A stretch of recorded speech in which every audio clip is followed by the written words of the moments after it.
Hello there, welcome to the Saroy channel. I'm so delighted you've joined me this evening. You're going to love the story that I have for you. It's a very different kind of story, and it comes from Claudia, all the way from Virginia. She writes, Dear Sarah, I live in Virginia, and my name is Claudia. I was 38 years old when I had my first Bigfoot encounter, although I didn't know it was Bigfoot at the time. I have even surprised myself in writing to you, because I would not ever imagine telling anyone the big secret that I have kept close to my heart for all these years. I have not even told my husband what I did all those years ago. I feel embarrassed and ashamed about my actions, and sometimes I just shudder to think about the way I behaved in such a dreadful way. The only excuse I have is that my actions were motivated by a burning, insatiable desire to have a baby.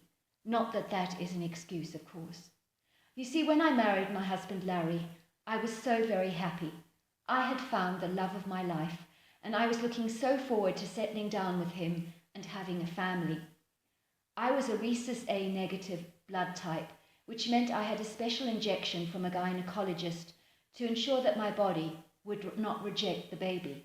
This is because my blood type can have an immune response to a baby in the womb, especially if the father's blood type is different to mine, and in Larry's case, he was type B blood. I am not a doctor, so I don't know all the details or how it works, but what I did know was that every time I fell pregnant, a few weeks later I would lose the baby. I never made it to the second trimester, and I was always devastated. I was sick and tired of the pitiful looks from friends when I told them I had lost yet another baby. Larry reconciled me over and over again. There is more to life than having a baby, he said. We could always get a puppy. I was furious with him. Did he not understand that having a baby and all that was the most important thing in the world to me? I had always envied mothers with their babies in prams, and imagined what it would be like to be a mother myself. Now even my husband was failing to understand the utter hopelessness of my situation. I did not marry you just because I wanted a family, he explained. I married you because I loved you. I'm quite happy if we never have children. As long as I have you, that's all that matters. Please can we adopt, I begged him. Larry was not keen on the idea. I do not want to raise somebody else's child, he said. It would never be the same. Well, not for me anyway. What about a surrogate, I suggested. Then the baby would have your DNA. Let me think about it, said Larry. Do not jump down my throat. I just need time to consider the idea. The last thing we need is more heartbreak. Have we not been through enough already, both of us, he said. I mean, you do hear those dreadful stories about surrogate mothers that just cannot hand over their children. How would you deal with it if that happened to you? I'd fall apart, I admitted. Oh, Larry, why does it have to be like this for us? It's just not fair. He took me into his loving arms and whispered, It'll all work out itself. It'll all work out in the end, he said. Just you wait and see.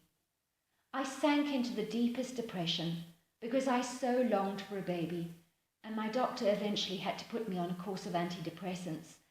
And finally they were beginning to work.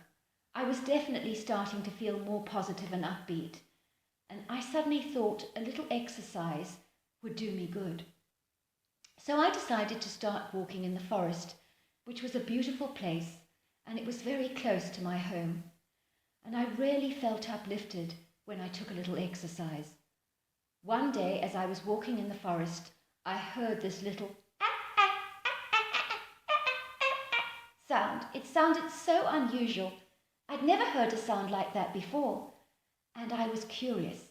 I tried to find the source of where the noise was coming from. Then I saw it. There was a little movement. A little brown thing was moving inside the hollow of the tree. Whatever it was very small. I looked into the hollow, and then I saw a big pair of brown, sparkling eyes staring up at me. It was a baby monkey, I thought. I'd never seen anything so cute in my whole life. This thing was cuter than a human baby. I took it out of the hollow because it responded positively to my physical touch, and it nudged me. The moment I held this creature in my arms, I just felt waves of such incredible love wash over my whole being. I couldn't let go. I started to bob the little baby up and down on the side of my hips, and it gurgled in delight.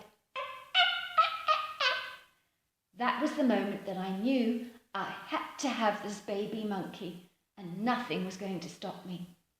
Without thinking of consequences or even of my actions or what I was doing, I dashed out of that forest and took the baby back home.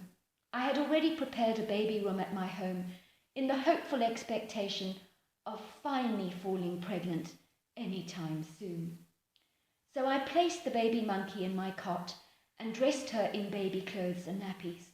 I also prepared formula for her and spent every hour of the day with her. I was completely smitten by this adorable creature. Then I heard Larry coming home, and I was suddenly stumped. What was I going to do? Larry would never agree to me keeping this monkey that I had found in the woods. He would never understand, I thought. I have to keep the new addition to our family a secret, I thought. Luckily, the baby monkey did not appear to cry in the same way that human babies cry, and so that was a relief, I thought. So hopefully Larry would not hear any sounds from him. "Hello, babe," he called. "Had a nice day? Did you take a walk into the woods?" "Oh, yes," I said, "I did." Larry looked at me and smiled. "Those antidepressants are really working," he said. "Look at you. I can't remember when you looked so happy. Your face is positively glowing." "Is it?" I said, pretending to be surprised. "Absolutely," he said. "If you're in this positive frame of mind, you're much more likely to fall pregnant, you know." I ignored his comments and proceeded to make dinner, and then Larry heard it, the ah sound. "Did you hear that?" he said. "Oh, sorry," I said, "it's my cell phone. I've been listening to these relaxing sounds, you know." He raised a cynical eyebrow. "That's relaxing?" he asked. "It sounds a little bit like a sheep bleating." "I think we could do with some relaxing music," I said, trying to do anything to cover the sound of the little baby in the nursery going. Suddenly, coming from the woods, we heard the most dreadful crying that we've ever heard in our lives. "Did you hear that?" asked Larry. "I have heard that forest is haunted, and I'm beginning to think it is. That is possibly the most eerie sound I've ever heard. It sounds like a woman crying out in agony." It was at that moment that guilt washed over my whole body like a tornado of biliousness. I felt physically sick, and I even went to throw up in the toilet. I had not even considered the monkey's mother. In fact, I hadn't given her a second thought. I had just helped myself to her baby. How could I have been so incredibly cruel and so heartless? I knew the pain of losing a baby that had never been born, but I could not imagine the pain of losing a baby that you actually held in your arms and nursed. That night I took care of the little monkey, but I knew I had to take her back to her mother. I couldn't imagine how devastated her mother must feel. There was no way I could keep this baby, knowing that there was a mother out there suffering in the way that I had suffered every time I experienced a miscarriage. The next day I wasted no time in returning to the forest. I needed to find the little hole where the mother had put her baby in the tree. Hopefully the mother would hear her baby make the ah sound and return. I wrapped the baby in a blanket and placed her gently in the hole in the tree. And then I turned around and saw her. A huge creature stood before me. I had never seen anything like this before. What was it? I thought in horror. It then dawned on me. This was the monkey's mother. But I was not looking at a monkey. I was looking at a hairy, gargantuan creature of at least 7 feet tall. Her breasts were large and dangly, filled with the milk of her baby. She was lean and lanky, but her bone structure was enormous. She had an ape-like look in her face, mingled with a distinct humanness to her. I was so frightened by this creature and was sure she would kill me. After all, I had taken her baby. But instead she stood still and looked at me with curious brown eyes. And then she went over to retrieve her baby. She looked at me again, and then she was gone. It was only later, after some personal research, that I discovered that the baby and the mother were both Sasquatches. Oh, it was a year later that I finally gave birth to my own little girl that I called Sylvia Alice. And truly, I could not imagine what it would feel like if anyone took her from me. So what that poor mother went through that night, I hate to imagine. A year later, I went for a walk in the forest and I saw her, and she was with a small Sasquatch of about 4 feet. I did not feel fear as you would expect, but I sensed she was just reaching out to me in some way and showing me her child. Our eyes met, and then she vanished out of sight, and in 2 strides she was gone. So there you are. I stole a baby Sasquatch of all things and lived to tell the tale. And furthermore, I was reunited with the mother and the baby again. I hope you enjoyed my story.